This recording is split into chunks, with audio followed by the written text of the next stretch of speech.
ఈ ఆంజనేయం డ్రెస్సులు డీమార్ట్ ఇది ఒక ఎమోషన్ మిడిల్ క్లాస్ వాళ్ళకి అని నేను అనుకుంటున్నాను. ఎందుకంటే ఏంటో అండి, అసలు వాళ్ళు ఏ వాస్తుతో చేశారో ఏ వాస్తుతో కట్టారో కానీ డీమార్ట్ మీదకి మనసు ఎందుకో పీకుతా ఉంటుంది అనమాట. హస్బెండ్స్ ఏమో తీసుకెళ్లరు, వైఫ్స్కి ఏమో డీమార్ట్కి వెళ్ళాలని ఉంటుంది.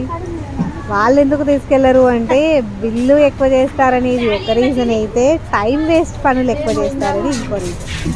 మా ఆయన అలా అని చెప్పేసి మమ్మల్ని ముగ్గురిని పంపించేసి తన ఇంట్లో ఉన్నాడు. మీరు వెళ్తే మీరు నన్ను రానివ్వరు, మీరు అక్కడ కొనరు, టైం వేస్ట్ చేస్తుంటారు అని చెప్పేసి అవసరమైనవి కొనరు, అనవసరమైనవి ఎక్కువ కొంటారు అని. అసలు అదే చెప్తున్నాను, ఆ డీమార్ట్ వాస్తు చేసిన వాళ్ళు అలానే చేశారు. ఈ డోర్ మ్యాట్స్ చూడండి ఎంత అందంగా ఉన్నాయో. కొత్త స్టాక్ వస్తాయి. మీరు ఎప్పుడు వెళ్ళినా వెళ్ళకపోయినా దీవాళీ ముందు మాత్రం, దీవాళీ టైంలో మాత్రం వెళ్తే చాలా బాగుంటుంది డీమార్ట్. మనకి డెకరేటివ్ ఐటమ్స్ కానీ, గిఫ్ట్ ఐటమ్స్ కానీ, చాక్లెట్స్ అలాంటివి చాలా అంటే చాలా ఉంటాయి. ఆఫర్స్ సంగతి అంటే మనం ఎప్పుడూ ఆఫర్స్ ఆలోచించము, నచ్చితే కొనేయడమే. ఈ పిల్లో కవర్ చూడండి, దీన్ని టచ్ చేయకుండా అస్సలు రాను నేను ఎప్పుడు వెళ్ళినా. టాయ్స్ కూడా ఎంత ముద్దు ముద్దుగా ఉన్నాయో, చాలా నచ్చాయి. కాకపోతే పిల్లలు పెద్దవాళ్ళు అయ్యారు కదా, కొంటే బాగుండదని కొనము. చాలా అంటే చాలా ఉన్నాయి గిఫ్ట్ ఐటమ్స్ కానీ, పిల్లల ఆడుకునే వస్తువులు కానీ ఎప్పుడూ ఉండేవే. కానీ దీవాళీ టైంలో నాకు ఎందుకో ఒక్కసారైనా వెళ్ళాలనిపిస్తుంది, నచ్చుతుంది. టాయ్స్ చూడండి ఎంత ముద్దు ముద్దుగా ఎంత బాగున్నాయో. ఇంకా పియానో ఉంటుంది, ఆ పియానోతో ఆడుకోకుండా నేను అస్సలు రాను అక్కడి నుంచి. ఖచ్చితంగా పియానో ప్లే చేయాల్సిందే. మనం గొప్ప మ్యూజిషియన్స్ కాకపోయినా ఏదో అలా. ఇంకా నా కూతురు కూడా బాల్స్ కనబడగానే నేను ఆడుతుంటే తను ఆడడం.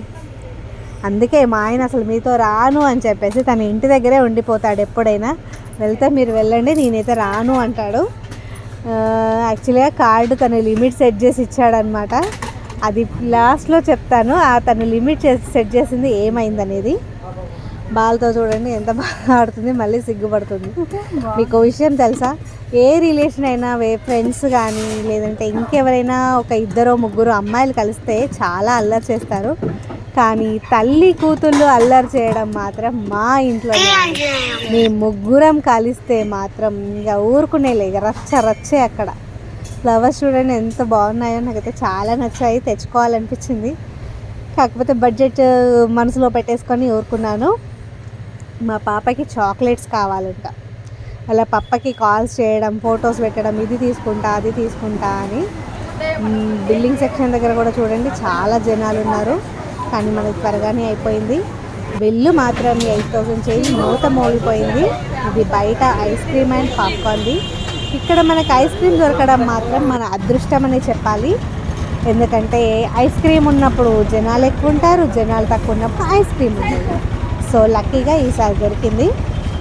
మీ పాప చూడండి ఐస్ క్రీమ్ కావాలని చెప్పేసి నన్నే చూస్తుంది. అందుకని డ్యూయల్ కెమెరా ఆన్ చేసి వీడియోస్ షూట్ చేశాను.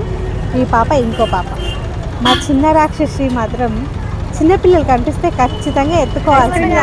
అలాగే చిన్నపిల్లలంటే చాలా ఇష్టం. ఆ పాపకి ఐస్ క్రీమ్ కావాలట. కాకపోతే నేను ఫుడ్ ఐటమ్స్ పిల్లలు ఎవరైనా అడిగినా ఇవ్వను, పేరెంట్స్ పర్మిషన్ లేకుండా ఇవ్వను. ఎందుకంటే ఏది ఎట్లయినా మనల్ని ఏమైనా అంటారు అని. ఎలా ఉన్నామండి మేము ముగ్గురం? సిస్టర్స్లా ఉన్నామా, తల్లి కూతురులా ఉన్నానా? కామెంట్ చేసి చెప్పండి. అందరూ మాత్రం సిస్టర్స్లా ఉన్నాము అంటారు. చూసారుగా చాక్లెట్ సెక్షన్స్ వాళ్ళ పప్పకి పెట్టారు. మీకు వీడియో నచ్చితే లైక్ చేయండి, సబ్స్క్రైబ్ చేసుకోండి.